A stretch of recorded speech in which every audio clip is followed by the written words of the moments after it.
If a professor in a university, even like a crappy university, like University of, I don't know, Arizona, University of Northeastern Arizona, some fictitious university, if a professor there were to give an assignment to one of their students to say, come up with a reasonable peace deal for the NATO proxy war against Russia, and this is what the student presented to their professor, this would get a failing grade. The Trump administration has allegedly come up with some sort of a peace deal for Ukraine and Russia. Now, the Russians have been very clear in that they've not been notified of this deal. The deal you see floating around on social media, that has not been presented to the Russians. There is no real indication definitively that deal was presented to the Ukrainians. This deal was leaked by Ukrainian media. So we have no real idea of knowing whether or not this deal is real. Although it is, I guess, worthwhile to note that no one has come out and definitively said, no, that is a fake deal. Trump has not done that. Zelensky has not done that. There were small altercations in the deal that was published and what was being discussed surrounding anti-corruption measures. Some of the anti-corruption measures are not in this deal that was published by the Ukrainian media. Make of that what you will. But the Russians have said that this has not been presented to us. And in fact, they have had no formal indication even that Zelensky has agreed to this deal. Zelensky has agreed to discussing this deal. Everything you're seeing about this is pure speculation, leaks, reports from individuals who are close to the official sources. So we really don't know. But it does appear as though this deal is somewhat truthful, at least a version of a peace deal that was proposed to someone. I would not be surprised if there are different proposals that are being discussed with different parties. Ukraine maybe received one deal, the Russians received another deal. The U.S., meanwhile, is trying to get everyone to frantically agree on something or parts of these deals before the end of the year, so Trump can tout this as another one of his successes. But the truth of the matter is, there are a lot of problems with this deal. This deal is moving in the right direction. Don't get me wrong. This is a big step in the right direction. This is a big step from where we were, 1 year ago. This is a big step from where we were 6 months ago. This is even a big step from where we were 2 months ago. 2 months ago, we were talking about sending Tomahawks to Ukraine. Now we have this. So put that in perspective. The deal itself, though, will not be accepted by Russia. I don't think that's a shocker. Maybe that is a shocker if you haven't been following this stuff closely. But I will tell you right now, there is 0%. There is a -% chance that Russia will accept this deal. 0.000% chance that Russia accepts this deal. And the deal itself doesn't even make sense. If a professor in a university, even like a crappy university, like University of, I don't know, Arizona, University of Northeastern Arizona, some fictitious university, if a professor there were to give an assignment to one of their students to say, come up with a reasonable peace deal for the NATO proxy war against Russia, and this is what the student presented to their professor, this would get a failing grade. There are so many parts of this deal that just don't make sense. We can go through them. I don't know how worthwhile it is because I'm sure by next week this deal will be changed. But there have been reports that Zelensky has agreed to this deal, agreed to parts of this deal, after initially saying, no, we need a different deal. This deal is not going to suffice. We need to have a meeting. We need to renegotiate it. So initially he was saying he was being very confrontational. Apparently Trump kind of pressured him into accepting the majority of this deal. Trump sent Dan Driscoll, U.S. Secretary of the Army, to Ukraine, and he said that Ukraine will inevitably be defeated in the battlefield, noting that Russia has the resources to wage war indefinitely. So it seems as though someone has gotten through to Zelensky. Zelensky is still trying to be very close with the European counterparts, and he's trying to get them to pressure Trump to renege on some of the promises that have been made in this deal. But let's actually break down what this deal is all about. So 28-point deal. This is the Trump peace plan. This has nothing to do with Europe, and it has everything to do with U.S. negotiations with Ukraine. It has nothing to do with Russia as of right now either. So we'll go through this kind of quickly. Ukraine's sovereignty will be confirmed. Okay, what does that mean? Okay, 2, a full and comprehensive non-aggression agreement will be concluded between Russia, Ukraine, and Europe. All ambiguities of the past 30 years will be considered resolved. Now, this point literally doesn't even make sense once you read the rest of the document here. Number 3, it is expected that Russia will not invade neighboring countries and that NATO will not expand further. Okay, we've seen that before. We promise NATO won't expand further. Okay, let's get some serious guarantees. You can't just say we're not going to do this after you've said you're not going to do this like 20 other times and you've done it every time. You need to have something to actually back it up. There needs to be some sort of mechanism that backs this up. I don't know what it is. I'm not the guy who's writing the deal, but this is just stupid. You can't just, after expanding NATO once, twice, 3, 4, 5, 6, 7, 8, you can't just say this again and expect that anyone's going to believe you this time. Number 4, a dialogue will be conducted between Russia and NATO, mediated by the United States, to resolve all security issues and create conditions for de-escalation, thereby ensuring global security and increasing opportunities for cooperation and future economic development. So that is kind of just a nothing burger. That's basically say, Mr. Putin, please sign here, and we'll hash out the agreement a year from now or 2 years from. It's like, this doesn't even mean this doesn't say anything. The Russians have been very clear, is what I'm trying to say, since this SMO started and before it started, saying there needs to be a new European security architecture. They presented their plan for this new European security architecture, and now we are almost 4 years into this conflict, the hot portion of this conflict, and you have the U.S. in this deal saying like, oh yeah, we'll figure it out tomorrow. 5, Ukraine will receive reliable security guarantees. 6, the size of the armed forces of Ukraine will be limited to 600,000 personnel. Okay, well, the whole idea of this SMO from the Russian perspective was in part to demilitarize Ukraine. So I don't really know if they would accept 600,000 members of the Ukrainian armed forces. I mean, when they say demilitarization, I don't think they mean 600,000 soldiers. That's a lot of soldiers still. I don't know. Like, that's like a husband and a wife, and the wife is like, husband, you can't cheat on me anymore. You can't do it. We're going to have to get a divorce if you cheat on me one more time. And the husband is like, okay, tell you what, instead of dating or cheating on you 12 times a year, how about I cheat on you 6 times a year? That seems to kind of be the sentiment here. 7, Ukraine agrees to enshrine in its constitution that it will not join NATO, and NATO agrees to include in its statutes that provision that it will not accept Ukraine in the future. I don't really see Zelensky signing something like this so quickly. I don't see it happening. They say Zelensky's agreed. I don't think he agreed to this. Call me crazy.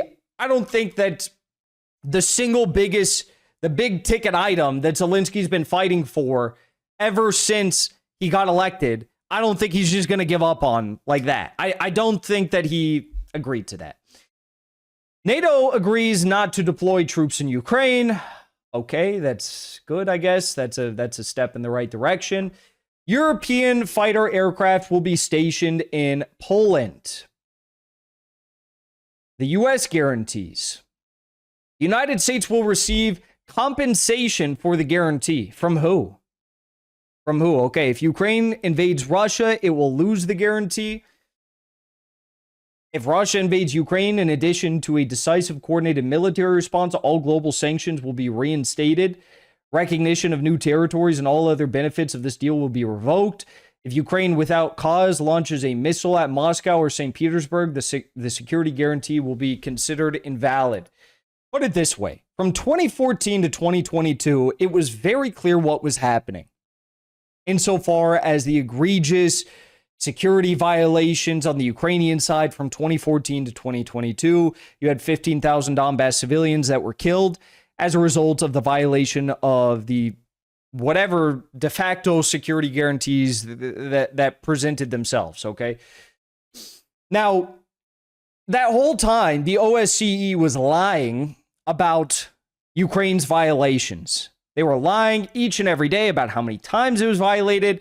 They were saying some of the violations were actually, the pro-Russian side. So I don't really trust that it can be as simple as saying like, oh, well, if you do this, then we're gonna cut the deal. And if you do that, then we're going to make you pay us. It's like, well, there needs to be some sort of a protocol in place that will be independent, that will be either independent or monitored by both parties, and that will guarantee some sort of neutrality and legitimate fact-finding with regard to any potential violations. Number 11, Ukraine retains the right to EU membership and will receive short-term preferential access to the European market while the issue is under consideration. I don't know. Russia didn't care about EU membership for Ukraine in the past. I don't know if they care about it now. Like, that was never the crux of the issue. The crux of the issue was the NATO threat. 12, a powerful global package of measures for the reconstruction of Ukraine, including, but not limited to, creation of a Ukraine Development Fund to invest high growth. Okay, blah, blah, blah, blah, blah. The United States will build stuff. They'll get money. Joint efforts to restore war-related territories, including the reconstruction and modernization of cities and residential areas. Russia's already doing that. Infrastructure development, extraction of minerals and natural resources. World Bank will develop a special financing package to accelerate these efforts. So the billionaires get richer. In effect is point 12. 13, Russia will be reintegrated into the global economy. Now, this part is interesting. The lifting of sanctions will be discussed and agreed upon gradually and on an individual basis. Now, that kind of contradicts point 10 here, the U.S. guarantees. U.S. guarantees are if Russia invades, then all sanctions are going to be reapplied. Point 13 says we might consider the lifting of some sanctions, but it's going to be on an individual basis. Okay, so that is a very vague and contradictory point. The United States will conclude a long-term economic cooperation agreement aimed at mutual development in the fields of energy. Okay, blah, blah, blah, blah, blah. Russia will be invited to return to the G8. Whoever wrote this is extremely stupid. Russia has said they don't want to be a part of the G8. Russia has been very clear. We don't want to be a part of the G8. We have BRICS. We have Shanghai Cooperation Organization. We have individual country-to-country relations. We have BRICS Partner Organization that supersedes, or not supersedes, it's on the outskirts, I guess, of the BRICS core unit. We don't want to be a part of G8. But Russia will be invited. Okay, they don't want that. That's not something they've asked for. They've said we don't want to be. Frozen assets will be used in the following way. This is a non-negotiable, I would imagine, for Russia, that any of their frozen assets be seized. Right now, they're frozen. I would imagine this is a non-negotiable that they cannot be seized, but the U.S. deal says 100 billion of frozen Russian assets will be invested in a U.S.-led reconstruction and investment efforts in Ukraine. The U.S. will receive 50% of the profits from this undertaking. Europe will add another 100 billion to increase the total investments available for Ukraine's reconstruction. Frozen European assets will be unfrozen. The remaining frozen Russian assets will be invested in a separate American-Russian investment vehicle that will implement joint American-Russian projects in areas to be determined. So basically saying, we're going to take your money and then we are going to use it to spruce up Ukraine. We're going to get 50% off our investment there, investment on stolen funds. And then some of the money will reinvest into the Russian economy to extract shareholder value in the joint projects that we do. That is a non-negotiable. That is insane. That is a horrendous idea. The Russians will not agree to that. 100 billion. A joint American-Russian group on security issues, okay. Russia will legislatively enshrine a policy of non-aggression to Europe and Ukraine. The United States and Russia will agree to extend the validity of treaties on non-proliferation of nuclear weapons and arms control, including START 1. That is ridiculous to include in this. I mean, START treaty needs to be its own negotiations. It cannot just be lobbed into this. That is an incredible mistake to lob something so massive of such importance into this. Just like, oh yeah, point 17 on the list, new START treaty. That needs to be its own point. I think the Russians will agree that that cannot be a part of this deal. Ukraine agrees to remain a non-nuclear state in accordance with the Treaty on the Non-Proliferation of Nuclear Weapons. Okay, now this part is interesting. Zaporozhye nuclear power plant will be restored under the IAEA supervision, and the generated electricity will be split equally between Russia and Ukraine. Why? Russia controls the Zaporozhye nuclear power plant. I've been there. It's under Russian control. Is Ukraine going to pay for the energy? If they pay for the energy, okay. It's the largest nuclear power plant in all of Europe. If they want to pay for it, but if they expect to just like have Russia control the plant, pay for the plant, operate the plant, and just give away 50% of the energy, the verbiage here is unclear. Maybe I'm making an issue out of a non-issue, but the phrasing is very unclear there. Both countries undertake to introduce educational programs in school societies to promote understanding and tolerance. Ukraine will adopt EU rules on religious tolerance and protection of linguistic minorities. Oh, that's great. Ukraine is going to have the EU rules that enforce censorship, that promote intolerance, quite frankly, of the Russian language. And if you say anything that, I guess, abides to traditional Christian norms, family values, if you will, you'll be thrown in prison. So that's the EU values that Ukraine will be expected to uphold. Let's get to the territories. Crimea, Lugansk, and Donetsk will be recognized as de facto Russian, including by the United States. So, okay, de facto Russian, including by the United States, but Kherson and Zaporozhye will be frozen along the line of contact, which will mean de facto recognition along the line of contact. I don't know why they're using the word de facto. So if it's going to be recognized by the United States officially, wouldn't that just be de jure? I don't understand why it's a de facto recognition. If they control the territory, they have the territory, the United States recognize it, wouldn't that just be de jure? Also, Russia is not going to sign any deal that does not include all of Kherson and all of Zaporozhye. The Russians are advancing with crazy lightning speed in Zaporozhye right now, and it's kind of an open field until you get to Zaporozhye city. If you look at the map, the pace at which they're advancing in Zaporozhye, it's like they did 180 square kilometers in 5 days. Like this is a complete collapse of the Ukrainian forces in Zaporozhye. This is not going to be something, 0% chance they sign off on that. Russia renounces other annexed territories, probably referring to Russian parts of Kharkiv, Sumy, Dnepropetrovsk. Why? They're advancing. Why would they cede territory? Like, keep in mind, this deal, at its core, best case scenario, will take a year to hash out the details on.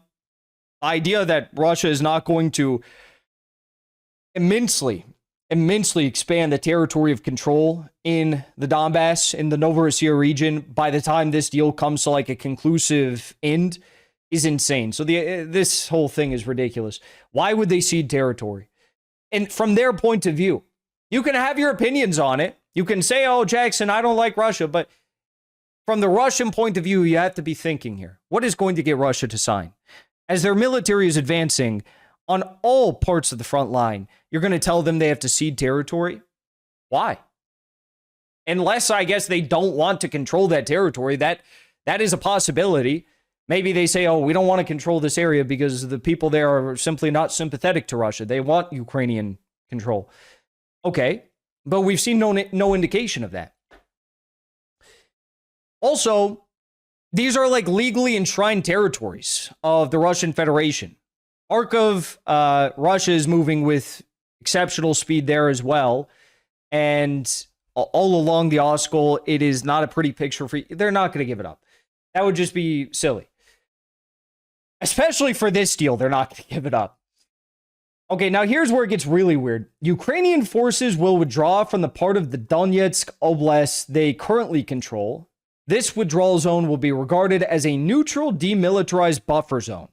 So they're saying it's de facto recognition of Donetsk for Russia, but then they're saying that the neutral demilitarized buffer zone, Russia can't deploy their military there. They can't deploy military assets there. So how is that any sort of de facto or de jure recognition of Russian control of Donetsk if you're going to say that the territory that they de facto control, they can't deploy their military there?